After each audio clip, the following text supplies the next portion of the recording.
আর আপনিও এই কাজ থেকে বিরত থাকেন। এই জন্যই তো হাফ কেজি গোশ কিনতে পারে না, আর আমি আস্ত একটা ছাগল কিনি। গরিব। হ্যাঁ, কি ব্যাপার? কি হলো হিমেল সাহেব? হিমেল সাহেব, হিমেল সাহেব, কি হলো আপনার? কোনো সমস্যা?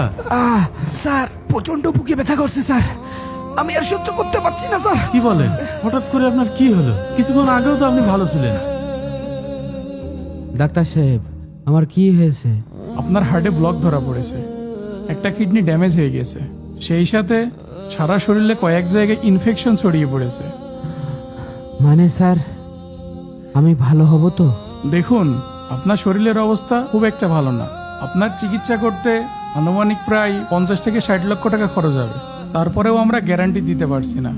স্যার, আমি কি বাঁচবো না? আপনি আল্লাহর কাছে দোয়া করেন, আল্লাহই আপনার শেষ ভরসা।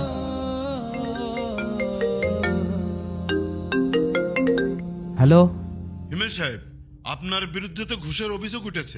তদন্ত কমিটি রিপোর্ট দিয়েছে, আপনাকে সাসপেন্ড করা হয়েছে। কি? সাসপেন্ড? জি, আপনার চাকরি আর নাই। হে আল্লাহ, আমাকে সুস্থ করে দিন।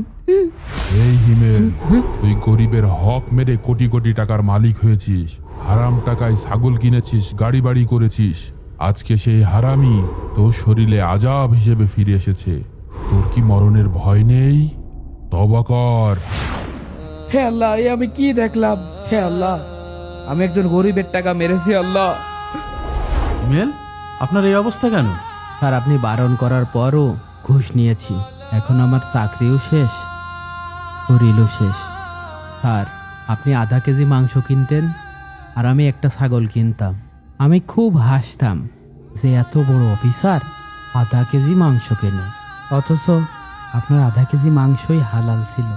আমার পুরো ছাগলটাই হারামের টাকায় কেনা। হিমেল, তুমি তওবা করেছো, কিন্তু তুমি যার হক নষ্ট করেছো সে কি তোমাকে মাফ করেছে?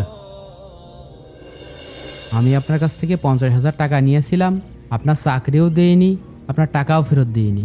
এই নাও 50,000 টাকা। আপনার যে ক্ষতি করেছি, ক্ষতিপূরণ তো দিতে পারবো না, এই ঘড়িটাও রাখেন আর আমাকে মাফ করে দিয়েন।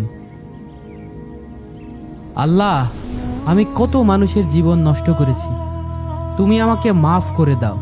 হিমেল, আপনি যে আপনার ভুল বুঝতে পেরে সঠিক রাস্তায় ফিরে এসেছেন, এটাই অনেক বড়। আল্লাহ তাআলা তওবাকারীকে অনেক ভালোবাসেন। চলেন। বন্ধুরা, অন্যের ক্ষতি করে কখনোই বড় হওয়া যায় না। ভিডিওটা শেয়ার করে সবার মাঝে ছড়িয়ে দাও।